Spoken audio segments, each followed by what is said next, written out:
Zdaj, če grem na podrobnosti, ne bi bil rad predolg.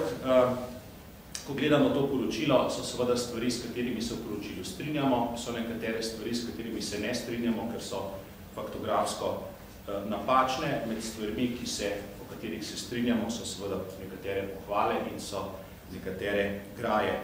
Kakor ste brali, hvalijo, da imamo dober socialni dialog, da smo povezovali izobraževalni sistem in štipendiranje, da smo pospešili hitrost ustanavljanja podjetij, odpravili administrativne ovire. Prevzem evra pravzaprav je v prevzemu evra se zrcalijo številni makroekonomski uspehi. Prav tako pravijo, ocenjujejo pravilno, da je davčna reforma izboljšala kakovost javnih financ, da se javni izdatki znižujejo. Rešili smo nekatere te imenovane points to watch, ki so bile povezane z raziskavami razvojem, sledijo za službo vlade za razvoj.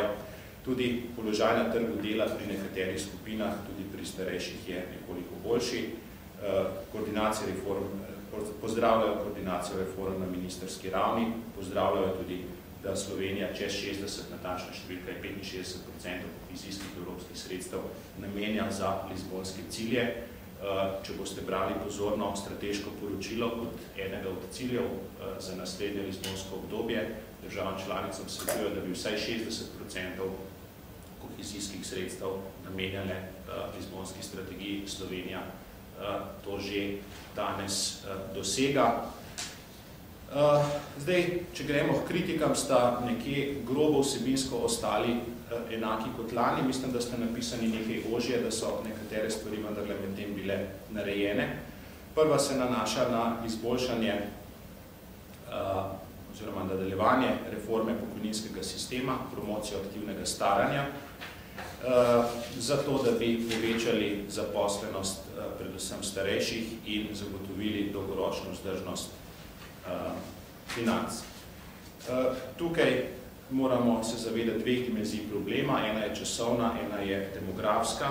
Vedeti moramo, da nam na področju pokojnin, stroškov, ki so s tem povezani, ne teče voda v grlo, da tudi po trenutnih projekcijah stanja rasti staranja prebivalstva in tako naprej, do leta 2015 se bi izdatki za pokojnine povečali za 0,6% točke in do leta 2020 pa za 1,3%, če v vsem tem času ne bi nič dodatnega naredili. Pozdravljamo pa seveda to oceno Evropske komisije oziroma to spodbudo, ker to so problemi, v katere mora Slovenija ugrizniti, o katerih mora iskati soglasje v tem medgeneracijskem dialogu, ne pa seveda težav samo pometati pod preprogo. Alarmantni dejansko so projekcije do leta 2050, ampak kot je nekdo že rekel, dolgoročno smo vsi mrtvi, zato velikega alarma v zvezi s tem vendarle ne kaže delati. Te projekcije do leta 2050 so delane na nekih demografskih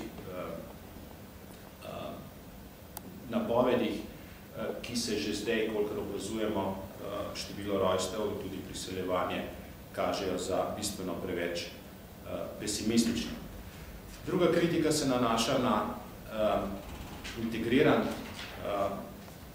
pristop k prožni varnosti, torej k bolj fleksibilnim delovnim razmerjem. Tukaj, če ste me prej poslušali, hvalijo socialni dialog. Dogovor, ki smo ga na tej točki dosegli s socialnimi partnerji, je rezultat tega dialoga, je rezultat tega kompromisa. Kot služba vlade za razvoj se strinjamo, da je na tej temi potrebno delati naprej, da bi bilo naše gospodarstvo lahko konkurenčno, še posebej, da bi v časih, ko se kaže vse večje pomanjkanje delovnih mest, lahko skozi fleksibilnost zaposlovanja lahko dosegli optimalno razporeditev torej pravih ljudi na prava mesta. Med tistimi slabimi zadevami points to watch, točke pozornosti, bi morda to lahko prevajali, so 4. Razviti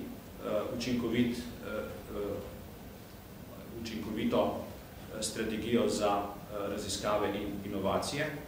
Na to temo prav v teh dneh služba z vlade za razvoj končuje neko daljšo pripravo, neke dopolnitve, predvsem tega strateškega oziroma policy making sistema. To bomo predstavili, ko bo stvar potrjena na vladi. Pričakujemo, da v najkrajšem času. Potem popolnoma jasno je, da se dotikajo tudi problema inflacije, ne tako goreče, kot mislim, da je bil naslov ali nekaj tacga v dnevniku in tako alarmantnih dikcij. Ampak opozarjajo, da je treba izboljšati konkurenco, predvsem na področju storitev, trgovina, finančne storitve, profesionalne storitve in pa utilities, to se pravi infrastruktura, komunala in podobno. Tukaj dejansko na nekaterih področjih moramo narediti več. Jaz mislim, da predvsem kupci morajo narediti več, tam, kjer imajo izbiro, pri finančnih servisih imajo izbiro, v kateri banki delajo, ki jemljajo kredite, pri trgovcih imajo izbiro, kam hodijo v trgovino. Medtem ko komunalne storitve pa ne prispevajo bistveno k višjenju cen oziroma k inflaciji, če so moji podatki pravilni, so se podražile za 2,3%, kar je nekje pod inflacijo. Izboljšati energetsko učinkovitost, to priporočilo je pravzaprav popolnoma jasno, tukaj ni evropske države, ki bi bila nedolžna, sploh v luči teh ciljev zmanjšanja za 20% vsega mogočega do leta 2020 in pa izboljšati povezavo med izobraževanjem in trgom dela. Mislim, da tako na področju energetske učinkovitosti, predvsem kjotskih ciljev in pa tukaj moramo natančno se pozanimati, kaj so s tem mislili. Pri kjotskih zavezah mislim, da jih boste izpolnili samo 2 evropski državi, tako kot trenutno kaže Švedska in pa Velika Britanija. Na področju povezovanja sistema izobraževanja s trgom dela, mislim, da smo pa v preteklem letu kar nekaj naredili, predvsem v smislu usmerjanja propagande, seznanjanja srednješolcev oziroma osnovnošolcev z poklici, ki so deficitarni, na nekem drugem mestu to celo hvalijo.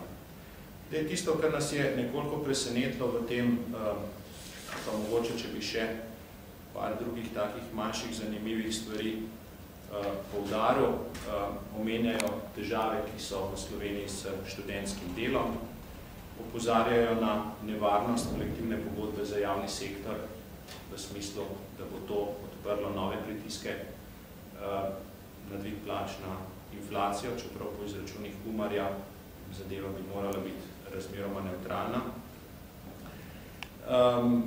Pozdravljajo deregulacijo številnih poklicev, ki so se takrat, ko se je ta deregulacija v Sloveniji dogajala ali pa se še dogaja, razmeroma ostro postavili proti, lekarne, arhitekti, notari, trgovci zdaj prihajajo na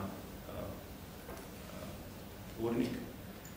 Zaposlovanje mladih, da najdejo delo po 6 mesecih, jaz sem skoraj prepričan, da velika večina ali pa skoraj vsi diplomanti nekaj delajo v 6 mesecih ali preko servisov študentskih ali v redni zaposlitvi, bi res bilo treba preveriti. Zanimiva je tudi ocena, da je treba pri naraščujoči ponudbi visokih šol paziti na njihovo kvaliteto. Dejstvo je, da se lahko pojavljajo tudi slabše šole, dejstvo je, da pa poznamo primere, ko so šole, ki so dobre, v svoje strategije zelo resno napisali, ravno zato, ker se pojavljajo konkurenčne šole, kaj vse morajo narediti, da bo njihova kakovost še boljša.